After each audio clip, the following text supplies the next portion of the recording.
today we're gonna be reading Not Crazy to Me, Slasher's Ex, Nurse Listener up in here. So, getting straight into it, last time we left off, we were meeting the patients, part uno. So, as you know, Mulaney, she's like the head nurse and has all the damn fancy ass access cards and all that. And she's introducing us to each individual, slasher that's there. And there's a lot. There's a lot of slashers. So, going down. First one I believe we meet is Micah and Myers. Now, I don't think this one was too bad per se, but they did have security guards in there, and then at some point as we introduced ourselves and he barely gave us like an inch of attention, but that was enough like to satisfy us, and we were about to leave and be like, okay, I'm ready to meet the next patients. He stands up right behind us, and then they freak out and just start like rushing towards us. It was like a whole panic. But we still continue meeting patients somehow. So yeah, that's kind of crazy, right? And then they ended up tasing me because he wouldn't sit his ass down. But, you know, he ended up, guess what? Sitting his ass down because of them tasers, bro. Taser guns, whatever. And next one we meet is Jason Voorhees. Now, let me tell you, Jason Voorhees has almost every slasher ex-listener type of shit. He is the best. He is the most kindest soul in the world. And basically, he uses sign language pretty much in this. We don't know sign language, but we're most likely going to learn it. I'm not 100% sure on that. But we most likely are. And then, it was like adorable interaction. He calls us nice and pretty. And they're like, oh my God, thank you. You know, like, because Mulaney lets us know. And we're like, thank you. Because Mulaney had no sign language. The more y'all know it, right? The more y'all know. So, next one, so they have like some type of separation issue type of cells, which is kind of cool, which is like some type of heavy duty ass glass and everything. It's kind of cool. So next one, so there's like two different ones. So the first one we're going to meet that has separation issue cell thingy, is Thomas Hugh and Bubba Sawyer. You know, the ones that are cannibal. Is that cannibal? And dun. You know what I'm saying? And so, not gonna lie, we kind of have a bit of a like, oh shit, okay, fool, you know? But it's not that bad.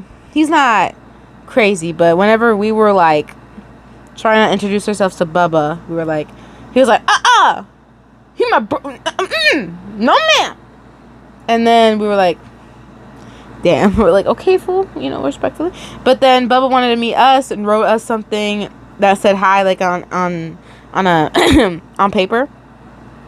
And then after, you know, that small kind of aggressive interaction from Thomas, we kind of just back off because, you know, obviously we don't want to disrespect him and his brother, you know what I'm saying? So then we move on to the next patient afterward. And then we gets to meet Vincent and Bo. So Bo, I've heard, is pretty fucking aggressive. If anyone fucks with his brother, understandably. And first, like, we get to the cell of Vincent because Bo's gonna fuck us up, right? So Bo starts getting really mad that we're getting closer to his brother. He's like, back off, I'm gonna cut your damn fingers and shit like that, right? And at first, like, Vincent, like, at first was about to touch us, but then Bo stopped him and like, no, like, he's like screaming at him, no. Then he quickly backs away and goes back into his own corner. We give him space and be like, okay, fool, okay, I'm sorry, Bo, you know, like, you know, respectfully, I'm sorry. And then, usually he, you know, was pretty calm, but now he was pretty pissed. And Mulaney was just apologizing to us like crazy, like, I'm so sorry, he's not usually this way, etc., etc., etc. So, yeah, that's where we left off. So anyways, back to the main thing. Alright, y'all, so we is in Chapter 2, Meeting the Patients, Part 2. Be careful with Hannibal. He's incredibly smart, but he uses his brain to manipulate. He's calm and easy to trust, but he's one of the most dangerous people we have in the entire asylum. Mulaney's voice is grave and cautious, dripping with fear as well. We can't go inside his cell either. He's much too violent. Mulaney stopped in front of a cell, the entire wall facing the hallway being made of pure glass. Behind it, a man sat on a chair with his back facing you. Why is it? His voice is distorted by the glass, but it still sended a shiver down your spine. The man behind the glass radiates a sort of all-too-sweet kindness, screaming at you to keep your head clear. Yes, it's a pleasure to meet you, Dr. Lecter. Is it? You ask, watching his every move as he slowly rises from his chair, turning to face the glass. He stands like a statue, completely unmoving, save for his slow, analyzing blinks. Please do call me Hannibal, he says, nodding a greeting to Melanie. How are the other patients, Dr. Curtis? Hannibal asks with a slight tilt to his head, especially Mr. Myers after that shock. You flick a glance at Melanie, cocking an eyebrow. He really was observant. He's just fine, and the others we've seen so far are doing well as well. Melanie just smiled at you, a silent I told you so. How are you? Hannibal took a moment to think, forming his words strategically, then smiled lightly as he spoke. A little bit cramped, but that's to be expected. Is Miss Wyan the caretaker who will finally grant me time outdoors? Melanie let out a chuckle, smiling sympathetically. You know the rules, Hannibal. The government has withheld those rights. You aren't allowed out of your cell. You could hear genuine sympathy in Melanie's voice. Hannibal just giving a slow nod. That's quite all right, dear. I understand, he said, turning back to sit back down at his desk. I'd hate to hold you here. Danny has been excited these last few minutes. He wishes to meet the pretty young new nurse.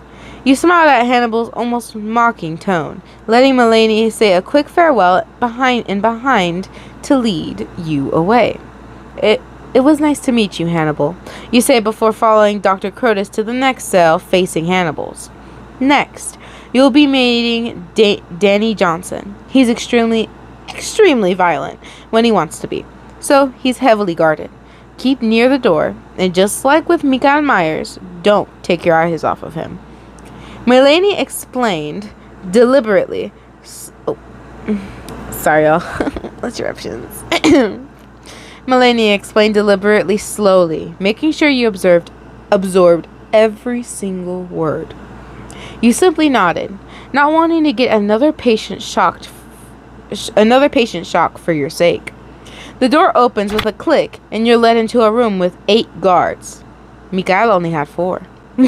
I'd be scared. I'd be like, oh hell no! I'm out here. I'm safe out here. I'm good. I'm running. If I hear screaming, I'm running the other way.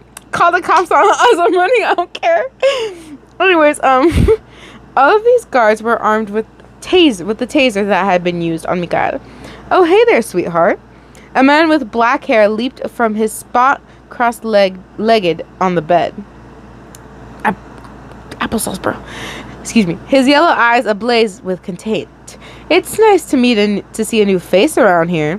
He moved towards you, arms extended in an obvious hug. You wouldn't have minded, if you're being honest. But the guards immediately stepped forwards, pushing Danny backwards with a simple threat of the weaponized electricity. His hands flew up defensively. Whoa! He shouted, scuttling backwards. Once he was a safe distance away, he held the back of his hand to his forehead, scoffing playfully. I'm honestly wounded. I just wanted to meet the new girl like a true gentleman would. The guards backed down, back to the walls once more with their weapons still prepped and ready. You feel bad for Danny. He just wanted to say hello. Wyan, stop! Like, bitch, don't be stupid. Melanie gasps as you start forwards, extending a hand. The guards all leap to your rescue, but a withering glare silences them all. Stop it. Don't be so ridiculous. Just let him say hello. You dismiss, turning back to Danny with a smile, holding out your hand once more. It's nice to meet you, Danny. I'm Wyan, you say, and Danny smiles impossibly wider. How polite, Wyan. He nods his head in gratitude, taking your hand. Rather than simply shaking it, he brings it to his lips, kissing your knuckles and then releasing you. And you know already that I'm Danny Johnson. Danny then leans to peer around you at Melanie with a victorious smirk. See, I don't always bite, he says, drawing a nervous smile from the older woman. Thank you for being so kind to her, Danny. It was a very mature choice. Melanie's voice is caught with anxiety, and she was quick to reach out and grab your arm, dragging you away from Danny and back out of the room. After the guards leave, the lock on the door clicks back into place, and you're brought one room to the right. He creeps me out, Mulaney says, her tone apologetic. She clearly felt guilty for dragging you away so quickly. I always feel like he's plotting something. She shakes her head, scattering her thoughts and taking a breath. Anyways, she continues. Next up in line is Norman Bates. The moment you hear the name, you recognized it. The murders at the Bates Motel had happened right near your hometown, so you knew them well. Right. The boy who hears his mother talking to him, right? Who he blacks out whenever a sort of bloodlust takes over? Mulaney nods at the details. You know your stuff, YN. Yes. His mother's spirit tells him what to do when situations get tough. Whenever he listens to her, he blacks out, and there's always violence involved. Mulaney held her access card in her hand, pausing just before she scanned it. Otherwise, he's very, very docile and friendly. He shouldn't be a problem. He rarely is. You're feeling a little bit overwhelmed after having met all these new people, but as you stepped into the room, you realized it was empty but lived in, once you'd seen before meeting Mulaney. That meant there would only be 1 or 2 patients left after Norman. Speaking of Norman, a boy with black hair who could only be him, startled at the opening of the cell door. He turned to face you and Mulaney, smiling nervously as he took you both in. Good morning, Miss Mulaney. Norman smiles, standing up and holding out an awkward hand. And you must be Miss YN, the new caretaker, right? Yes, that's me. It's a pleasure to meet you, Norman. You take his hand and shake it gently, then let your hands drop to your sides. YN and I wanted to meet everyone. We're sorry to bother you. Mulaney apologized with a smile. Her stress from being near Danny seemed to be fading steadily. It's no problem at all. Norman rushes out, his nervous smile becoming slightly more frantic at the possibility of you and Mulaney thinking your arrival is a disturbance. It's going to be nice having a new caretaker. Everything's been more difficult without one. You still didn't know what happened to the last caretaker, but maybe now wasn't the time to ask or wonder. Yes, it'll be easier for us all. Mulaney chuckles and turns to you. We only have 1 more patient left, and I'm sure YN here would like to get a little rest before dinner call. So we should be on our way. Of course. I'd hate to hold you up. Norman nods, wiping his sweaty palms on the fabric of his dark pants. I look forward to seeing you again, YN. He waves nervously. You too, Norman. You smile, waving back and letting Mulaney lead you out of the room. We'll be meeting your last patient now, Mulaney says, crossing the hallway to the last occupied cell. He is our best behaved, though, just like Norman, he can snap from time to time. He follows our rules to the dot, and even if he can be a little sharp, he's got the least violent outburst out of any patients in our facility. Mulaney turned to you and crossed her arms as she continued to explain. This man is named Brahms Heelshear. I must say, if you want to get off on the right foot with him, don't let his appearance scare you, especially when paired with his voice. It makes him sad, and he's scared when he's sad. We don't want him to feel scared or concerned. Of course. You nod, waiting for Mulaney to unlock the door. Curiosity now burning within your chest. What about him was supposed to scare you? As soon as the door opened, you knew why she warned you. Brahms was sitting on the edge of his bed in a white shirt and black pants, a mass of curly black hair on his head. Covering his face, though, was a mask. A porcelain mask made to look like the face of a little boy. Brahms brightened at your entrance, standing up to his terrifying height, though his posture was hunched and he clutched his hands tightly to his chest, tilting his head. Good morning, Brahms. Mulaney greets, subtly giving you a light elbow, a warning for Brahms' response. You're grateful for the warning, fighting off a shiver at his tone of voice. Good morning, Miss Crotus. Brahms' voice was shrill, childlike, and matched with his towering stature. It was terrifying. He turned his emerald green gaze to land on you. Are you Miss Ellen, the new nanny? You only hesitate for a split second before taking a few steps forward and holding out your hand, flashing the most friendly smile you could muster. Yes, you can call me YN, you say. He reaches out his own hand nervously, wrapping his around yours and shaking it with surprisingly gentle strength. It's nice to meet you, Brahms. I'm gonna say his name so damn wrong. Brahms pulls his hand away and turns to Melanie with a giggle.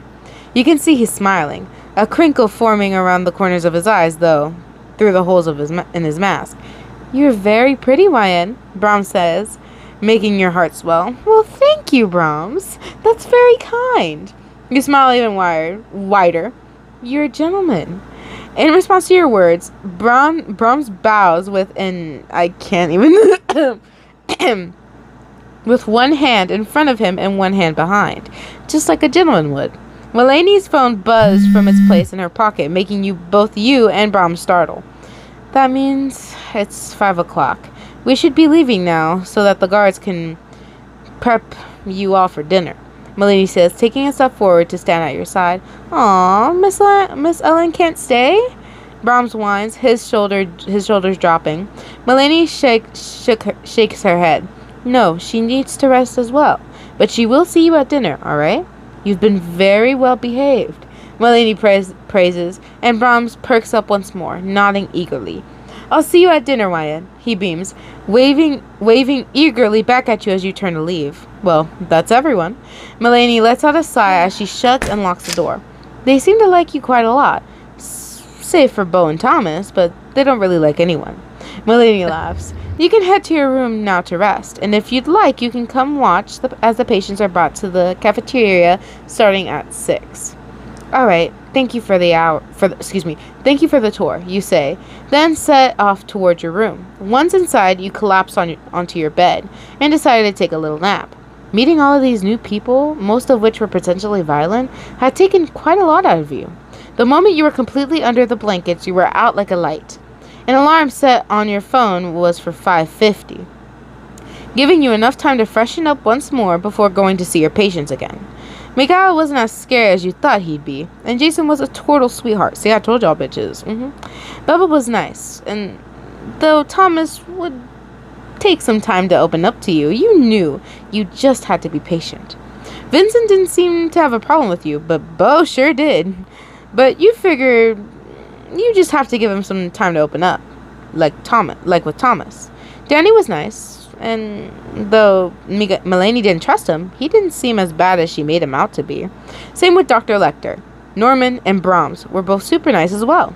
You smiled at yourself in your sleep, excited to get to know all of them better, and excited that you were the one given this opportunity of a lifetime. You know what? We bad bitches for that. Period. Anyways, we is in chapter 3. Dinner call. I'm not gonna lie to y'all, though. I would kind of be like, I kind of be excited at the same time. It's kind of a rare experience, but scary, rare, but cool at the same time. You know, just think about it. Just think about it, okay? Anyways, YN, this is the nurse Bolton. Bolton, right?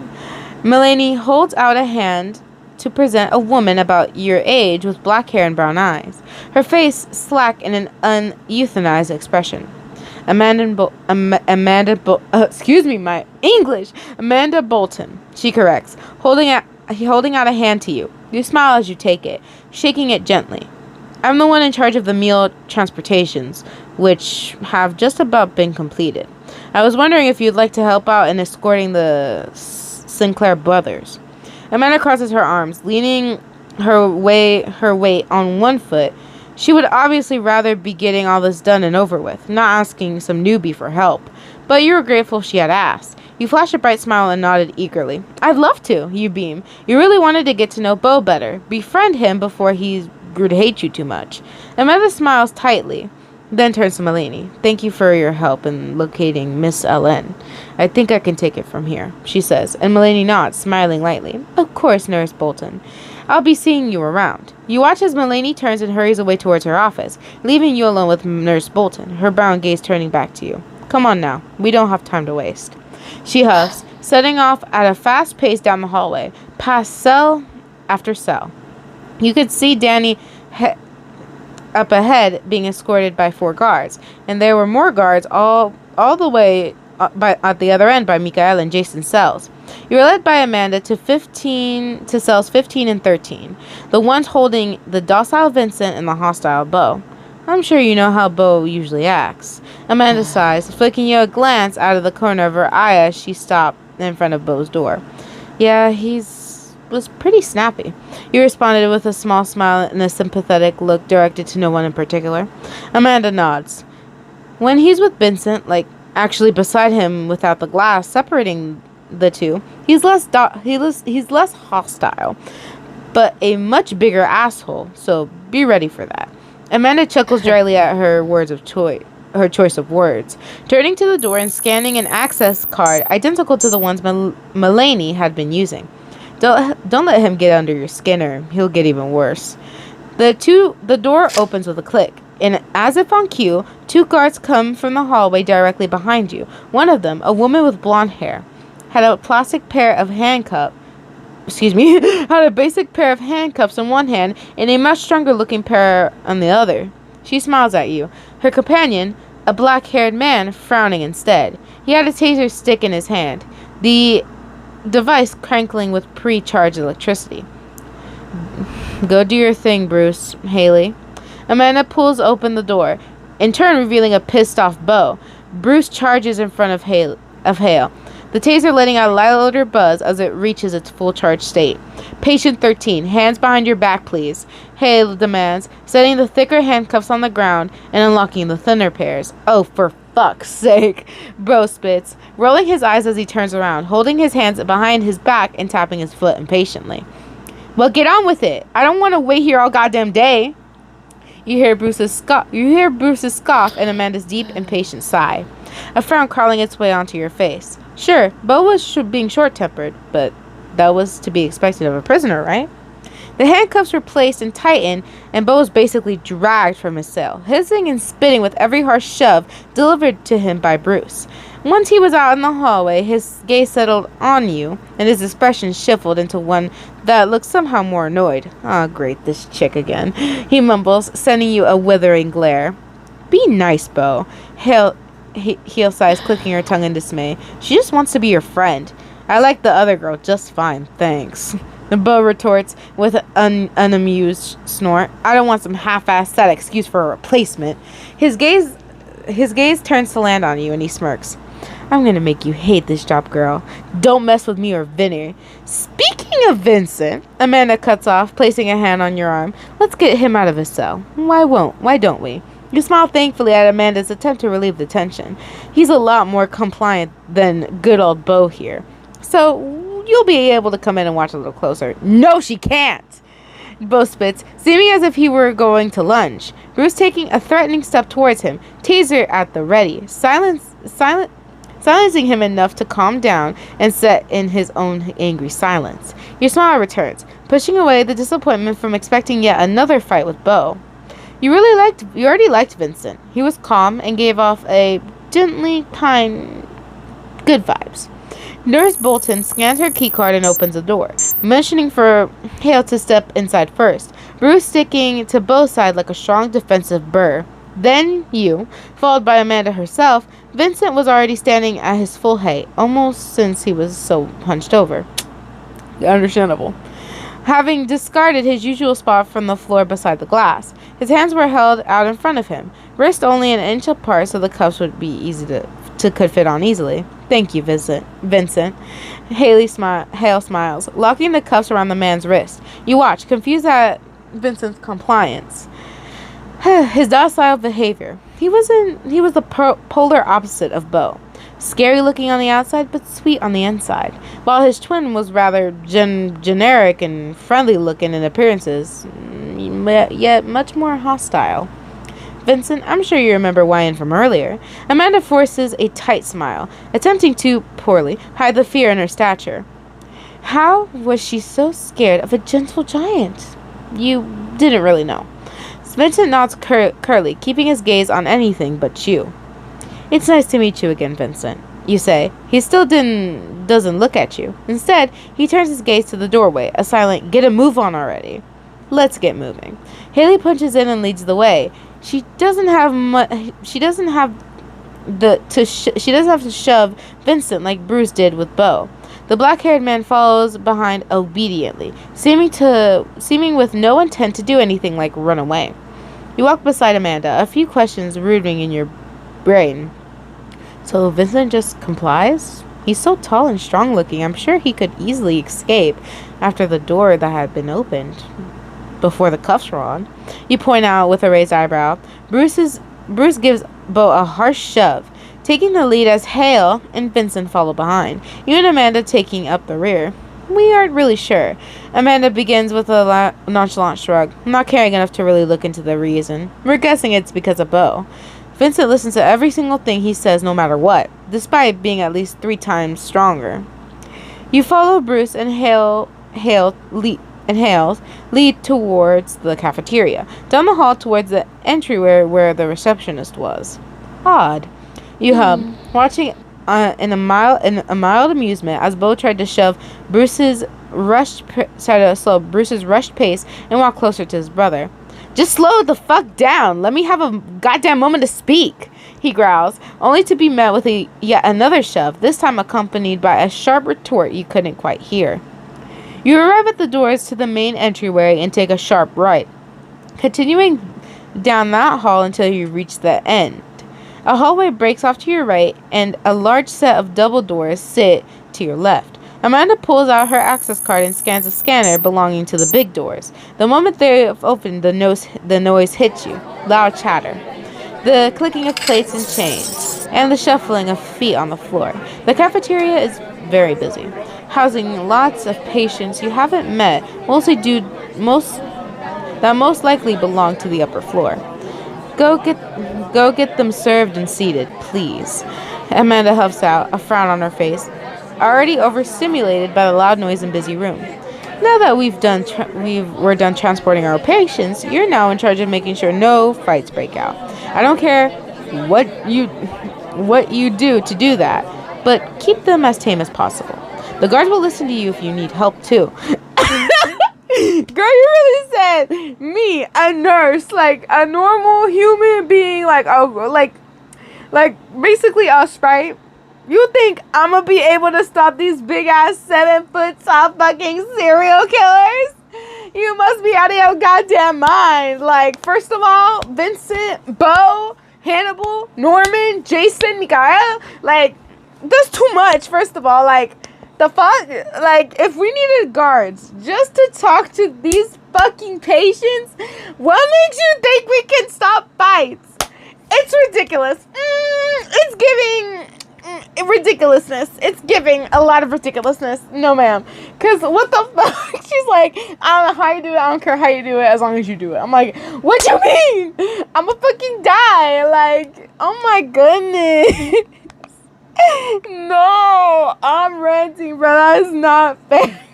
Girl, I'm glad they just gave us guards. I thought she was gonna just like, okay, deal with it on your own. Wish you luck. Girl, you gonna get us killed. Oh my goodness. Okay, let me continue. Damn. She would have said R.I.P. Oh, bro, be that pussy. Hey. Oh my goodness. Amanda waves her hand dismissively, turning and exiting the cafeteria in a hurry. Now you were left alone, not really sure what to do with yourself. You opt to search for a similar face in the crowd, a patient you've gotten well along with, like James or Brahms. Luckily for you, you don't have to do much searching as you hear your name being called to your right. You follow that sound, smiling as you spot Danny. His hands are chained to the tabletop so he can't pull them high enough to wave for your attention, settling on jumping around as much as possible instead. Grateful, you hurry to his side. Hey there, sweetheart, he purrs, making you smile and roll your eyes. Nice to see you two again. Good to see you too, Danny. This is all a little overwhelming. You chuckle and sit in the empty seat beside him closest to the head of the table. One hell of a first day, huh?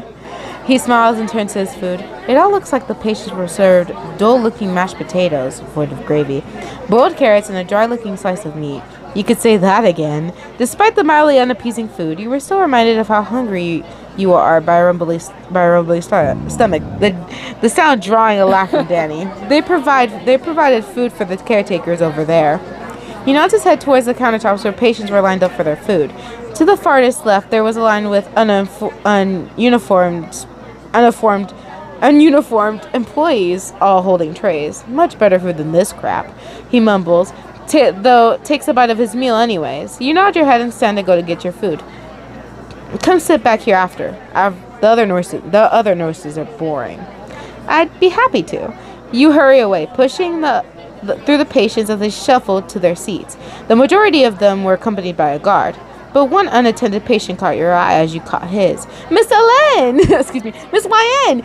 Brahms would be smiling behind his porcelain mask. You were sure, as he rushes eagerly toward you with a tray in hand. You came! He stopped right in front of you, his gaze ablaze with relief and content. Of course I did, Brahmsy.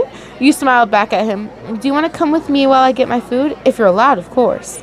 Brahms nods his head in acceptance, eager to follow you as you set off once more. How are you settling in here?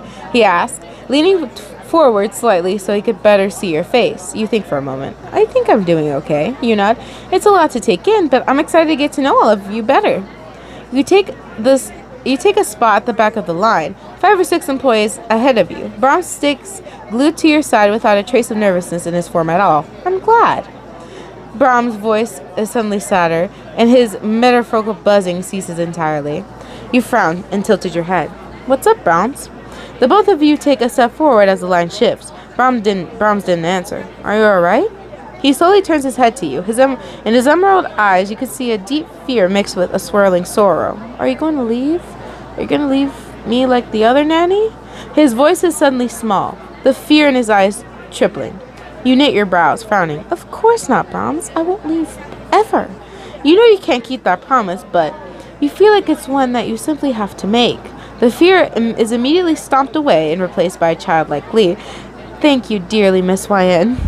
Your frown shifts into a smile at the side of the crinkling corners of his eyes, knowing he was wearing a huge smile. The both of you stand in a comfortable silence when the line progresses. Once it's your turn, you can see the mistrusting look that the cook shot at Brahms. Good day, sir. Brahms greets the man with a tilt of his head. You're not supposed to be in this line, the cook says bluntly, making you frown. It's all right. I invited him. I won't let it happen again, though. I didn't know it was against the rules. Your apology is almost hollow. Already, you didn't like this guy's tone and the way his eyes shifted over you. The way they glared angrily at Brahms. You didn't speak to him, and he didn't speak to you as he served up whatever default meal was planned for the employees today.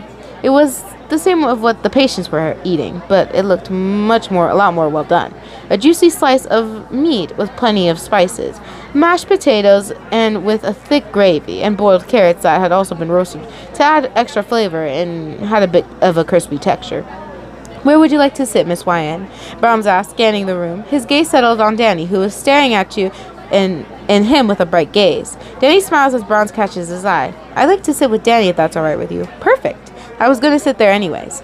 You smile as Brahms leads the way, following closely behind him.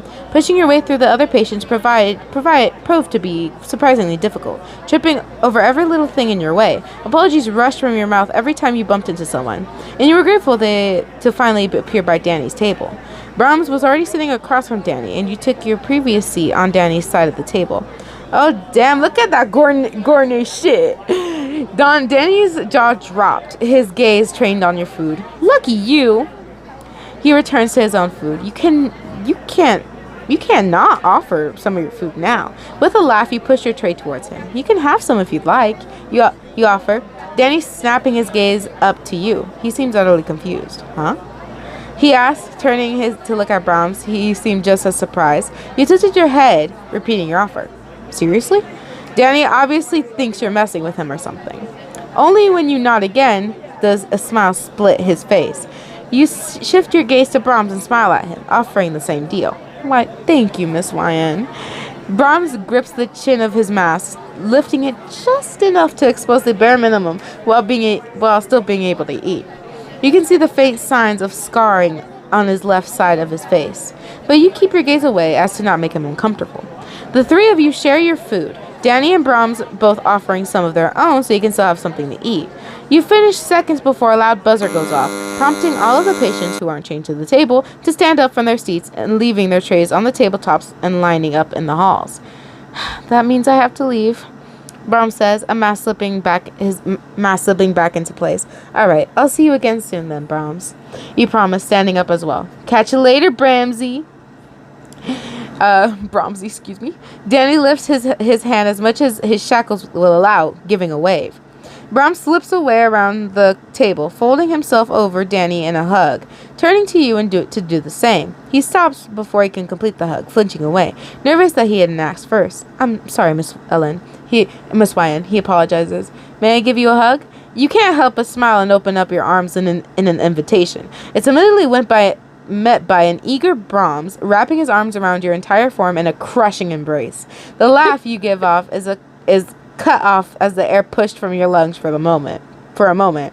Brahms drops you back to the floor, patting your head, and then dances before rushing off towards a boy in a guard's uniform. Well, he's sure fond of you, Danny coos in a teasing tone, taking your attention along with an eye roll and a playful smile. I'm sure all your patients will be, though, except for Bo. That guy's a dick. Mikhail is too. Danny mumbles the last parts, smirking at you. Anywho, Danny shifts to look past you. My guard is here, so I'll see you around, hun. You step aside as the man pushes past you, not saying a thing as he got to work unlocking Danny and prepping to escort him from the room. You push your way towards the door, standing to the side of it and watching the room empty out. Patient after patient. You waved at Jason as he was brought past, smiled sweetly at Bubba and Thomas, only to get a glare from Thomas in return. Shared a hello with Norman and tried to greet Vincent and Bo. Of course, getting a glare similar to the one you'd gotten from Thomas. The room was soon empty, except for one last patient, Mikhail, whose guards wouldn't risk moving unless there were lots of them. You crossed your arms, gaze trained on Mikhail as the guards, as one limb at a time, he was unchained from the table and chained to a brace around his waist. Oh, it rhymes. Mikhail, stand. A guard demanded, but Mikhail didn't move. You suddenly felt a burning sensation all over your body. The hairs on your neck standing. You knew the feeling well enough to return the glance with a smile. And for some reason, a nod. You chuckled to yourself. You just nodded without thinking, as if giving Mikhail permission to listen, because he would totally listen to you. You almost gasped in shock. Man, I can't keep a straight face in this. Oh my goodness, I'm terrible. You almost gasp in shock as Mikhail suddenly stands, his gaze never shifting from you, whether it had been a coincidence and he was going to stand anyways, or whether he had spurred into listening. You didn't know. Compliant today, are we? A guard mumbles, just loud enough to be heard despite the echo of the room. Confirming your confusion, he had actually listened to you. As Mikhail is ushered closer to you and the doors, his gaze never left your form. Though his head never actually shifted to follow your direction, his eyes pointed. To anyone but you, he was as despondent and adamant as usual. He's ushered past you, and the feeling of his eyes on you stops. You fall a little ways behind as he's brought back towards his cell. You break off from your game of follow the leader when you pass the hallway to your room. Unlocking the door and stepping inside the locket behind you, you let out a huff, a smile on your face. Turning, you spot a manila folder on the top of your dresser with your name written on top in big bold black letters. Hurrying to pick it up, you flip it open and see a long, detailed schedule for each and every day. Dinner call was listed at 6. Return to cells at 7:30. You're telling me these imbeciles have much longer lunch times than me do? I only have 15 minutes for lunch. These bitches have practically an hour and 30 minutes. How is that fair? If the prisoners can get a longer lunch period, why can't I get a longer lunch period? Totes not fair. The school board should be talking more about this. Anyway. Isn't it really, for real? So you guessed that was the time. Now you had an hour and a half until checkup, which was pretty self-explanatory, and then lights out. Was listed at 9:30. A quick scan over the rest of your schedule told you how busy you would be here now. So you'd better get comfortable in this room. You probably wouldn't bother to drive home since you didn't really have anything to go back to anyways. You'd much rather stay here full time to completely get to know your coworkers better. Jesus Christ, that was a fucking long. Good for you, man. Oh my goodness, this is a fucking long AF. But I do hope you guys did enjoy this though. Tell me what y'all think is gonna happen next in the next futuristic video of this series. I honestly don't know. What I'm guessing is we're probably gonna connect with Danny and Brahms, honestly, and Jason and Norman and Hannibal. I'm already loving Danny. I love the energy. I love the energy Danny's giving. Brahms, I absolutely love it. Honestly, I'd be scared at first, but I'm like, you're a sweetheart. You're a sweetheart. We should paint together. I think that would be amazing. Honestly, this would be a lot of fun activities. I also would like, I would like to get to know her a little bit more of Mikael and everything. I'm kind of surprised because, like, when I tell y'all, like, I'm not even going to lie. This story is probably one of the best Nurse X slasher stories you're probably going to read. Because there's some other ones, but they go way different. Like, they go flipping inside out and everything, and then and the nurse isn't really acting reasonable in these stories. Like, us as the nurse aren't acting as the nurse, like we're acting like as if like we're like their friend, and I get it, but at the same time, you got a job there. You're a nurse. You're supposed to help. You're not supposed to give fucking makeout sessions and everything. You know what I'm saying? And it wasn't even 5 damn chapters into it, like already. Like I don't even know. Hashtag duck lips for some of these damn not these chapters, but in other stories that are similar, but worse. Anyways, I do hope you guys did enjoy though. Like, subscribe, and hit that notification bell for more amazing videos, guys. Sadly, your girls gotta go. Stay safe out there, folks, and can't wait till we go back to the series and read it. Yay. Anyways, bye and peace.